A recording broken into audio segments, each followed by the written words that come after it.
ជំរាបសួរបងប្អូនទាំងអស់គ្នាអរគុណព្រះសម្រាប់ពេលវេលាដ៏ល្អក្នុងថ្ងៃនេះដែលឲ្យពួកយើងជួបជុំគ្នាសាជាថ្មីចាអញ្ចឹងក្នុងសប្តាហ៍នេះដែរគឺយើងនឹងសិក្សាទាក់ទងជាមួយនឹង Unit 10 ដែលមានចំណងជើងថា a new friend ហើយយើងនឹងចាប់ផ្ដើមជាមួយគ្នាគឺ lesson 2 ទៅលើ grammar របស់យើងទាក់ទងជាមួយនឹង has ហើយនឹង doesn't have ចាហើយមុននឹងអ្នកគ្រូពន្យល់ក៏ដូចជាណែនាំបងប្អូនទាំងអស់គ្នាទៅកាន់ grammar របស់យើងនៅក្នុងថ្ងៃនេះអ្នកគ្រូនិយាយបន្តិចដោយសារតែកាលពីសប្តាហ៍មុនយើងបានរៀនវេយ្យាករណ៍ដូចគ្នាដែលតាក់ទងជាមួយនឹង have ហើយនឹង don't have អញ្ចឹង have ហើយ don't have គឺវាមិនខុសគ្នាពី has ហើយនឹង doesn't have ទេដោយសារតែអាពីរហ្នឹងគឺវាគឺជាពពួក modal verb តែមួយតែប៉ុណ្ណោះគ្រាន់តែយើងបែងចែកក្នុងការប្រើប្រាស់ជាមួយនឹង subject ផ្សេងពីគ្នាហើយចំពោះ have ហើយនឹង don't have ដែលយើងបានសិក្សាកាលពីសប្តាហ៍មុនដែលយើងប្រើប្រាស់របស់វាការប្រើប្រាស់របស់វាគឺយើងប្រើប្រាស់ដើម្បីនិយាយអំពីអីគេក្នុងមេរៀនហ្នឹងបងចាល្អមែនតើគឺនិយាយអំពីម្ចាស់កម្មសិទ្ធិហើយម្ចាស់កម្មសិទ្ធិរបស់យើងហ្នឹងនៅក្នុងការប្រើប្រាស់ជាមួយ have ហើយនឹង don't have ហ្នឹងគឺយើងប្រើប្រាស់បែងចែកជាមួយ subject I you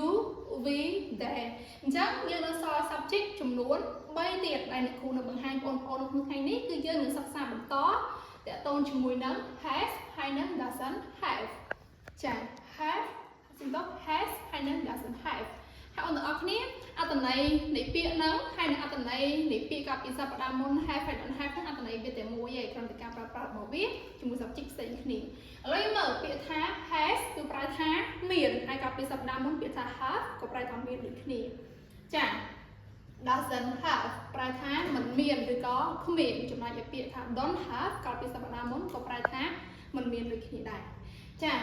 ឡូវយើងមើលមុននឹងអ្នកគ្រូនាំបងប្អូនទាំងអស់គ្នាចូលទៅកាន់ form អ្នកគ្រូនឹងនិយាយម្ដងទៀតតាក់ទងជាមួយនឹងការប្រើប្រាស់កាលពីសប្តាហ៍មុនអ្នកគ្រូបាននិយាយម្ដងហើយអញ្ចឹងនៅក្នុងសប្តាហ៍នេះអ្នកគ្រូនឹងនិយាយម្ដងទៀតថាតើ has ហើយនឹង doesn't have យើងប្រើប្រាស់វាយ៉ាងដូចអញ្ចឹងដោយសារតែការប្រើប្រាស់របស់វាមានច្រើនតែនៅក្នុងមេរៀនរបស់យើងគឺគេផ្ដោតសំខាន់ទៅលើចំណុចមួយគឺប្រើប្រាស់ទៅលើការបង្ហាញអំពីម្ចាស់កម្មសិទ្ធិថាវាជារបស់អ្នកណាជារបស់បុគ្គលមួយណាអូខេឥឡូវយើងមើលពាក្យថា doesn't have ហើយអូនឆ្ងល់ហើយអ្នកគ្រូកាលពីសប្តាហ៍មុនណាយើងអត់ថា have ហើយនឹង don't have ចុះសប្តាហ៍នេះមិនមួយ has មួយ doesn't have ចឹងគ្រូចាល្អហើយបានជាគ្រូថា doesn't have ដោយសារតែពពួកនេះគេហៅថាពពួក do does អីហ្នឹងគេហៅថាពពួក auxiliary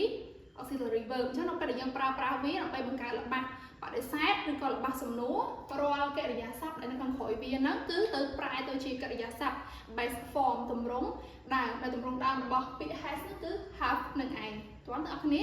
ហើយដែល have ហ្នឹងគឺជាពពួក modal verb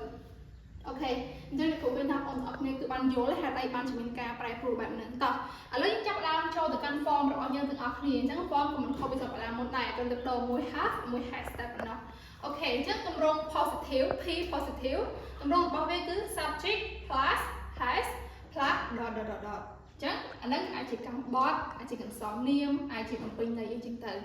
អូខេឧទាហរណ៍ she has blue eyes she has blue eyes ចានាងមានភ្នែកពណ៌ខៀវចាកែភ្នែករបស់គាត់កែភ្នែកពណ៌ខៀវអូខេអញ្ចឹង she គឺជា subject ហើយ has គឺ has ដដែលគឺ modal verb នឹងឯងហើយ blue eye គឺជា dot អូខេបន្តទៀត negative and negative subject plus does not have ឬក៏ doesn't have មានន័យថាអាពីរហ្នឹងអូនប្រើប្រាស់មួយណាក៏បានដែរតែ does not have គឺជាទម្រង់ពេញរបស់វាហើយ doesn't have គឺជាទម្រង់កាត់អូខេហើយយើងប្រើជាមួយនឹង dot មានប្រធានមានពាក្យថា does not have ឬក៏ doesn't have ហើយបូកជាមួយនឹងចុចអូខេឧទាហរណ៍ she doesn't have blue eye she doesn't have blue eye អូខេអញ្ចឹងshe គឺជា subject ហើយពាក្យថា doesn't have នេះគឺជានេះអាពាក្យផ្នែកខាងលើដើម្បីបង្ហាញវាទៅជាល្បះបដិសេធយើងចង់ប្រើ does not have ក៏បាន doesn't have ក៏បានប៉ុន្តែនេះគ្រូយកពាក្យថា doesn't have អូខេគ្រូប្រើទម្រង់កាត់ហើយ blue eye គឺជា dot ឬក៏ចុចយើងទៅដែរអូខេតោះបន្តទៀតចូលមកកាន់ល្បះសំណួរ question គឺកាលពីសប្តាហ៍មុនយើងប្រើពាក្យថា do ដោយសារតែយើងប្រើជាមួយនឹងពពួកមានថា IUV ដែរតែសប្តាហ៍នេះគឺយើងប្រើ dash អូខេអញ្ចឹង dash plus subject plus have plus dot plus question mark ដោយសារតែរបស់សំណួរបាត់មានសញ្ញាសួរទេគឺរបស់ណាមិនអាចទៅជាសំណួរបានទេអូខេចំណែកឯចម្លើយរបស់វាឬក៏ answer ប្រសិនវាឆ្លើយថា yes គឺ comma subject plus dash ហើយវាឆ្លើយថា no comma subject plus does not ឬក៏ doesn't អូខេ example does she have does she have blue eyes ចាតើនាងមានភ្នែកឬក៏មានកាភ្នែកពណ៌ខៀវឬអញ្ចឹងនេះ does របស់យើងមានថាវាជាពពួក auxiliary verb ដែលវាចូលមកដើម្បីបង្កើតនៅរបស់សំណួរថាវាជាជំនួយតោះ subject គឺ she ដដែលហើយ have និង have ដដែលហើយ dot គឺ blue eye អូខេហើយនេះគឺជា question mark របស់យើងអូខេអញ្ចឹងចម្លើយអាចឆ្លើយបានពីរតែយើងឯងតែនេះពេលនេះគ្រូឆ្លើយយើងពីរណាតែពេលជាក់ស្ដែងឆ្លើយតែមួយបានហើយណាអូខេ Does she have blue eyes ប្រសិនបើនេះមានការភ្នែកពណ៌ខៀវឬក៏ពណ៌អីនឹងមែនគឺយើងហៅថា yes she does បើថាគ្មានទេហៅថា no she doesn't ឬក៏ doesn't ឬក៏ does not អីចឹងទៅហើយយើងមើល note នេះដែរណាអ្នកគ្រូបរៀនមួយថ្ងៃតើតងជាមួយនឹង has have ចឹងទៅចាអញ្ចឹងសួរថាតើពាក្យថា has នេះដែលយើងប្រើខុសកាលពីសប្តាហ៍មុននេះយើងប្រើប្រាស់បានជាមួយនឹង subject ណាខ្លះដោយសារតែតើតងជាមួយនឹងការឧទាហរណ៍អ្នកគ្រូលើកឡើងតើតងទៅជាមួយ she មួយហ្នឹងមែនទេចាអញ្ចឹងយើងមើល note របស់យើងអញ្ចឹងមាន subject he she and it អញ្ចឹង subject 3ហ្នឹងគឺយើងប្រើប្រាស់ជាមួយពាក្យថា has អូខេហើយពាក្យថា does not គឺស្មើនឹងពាក្យថា doesn't ចាអូខេអញ្ចឹងតើតើជាមួយនឹង Mary grammar របស់អ្នកគ្រូក្នុងថ្ងៃនេះដែលផ្ដោតទៅលើ has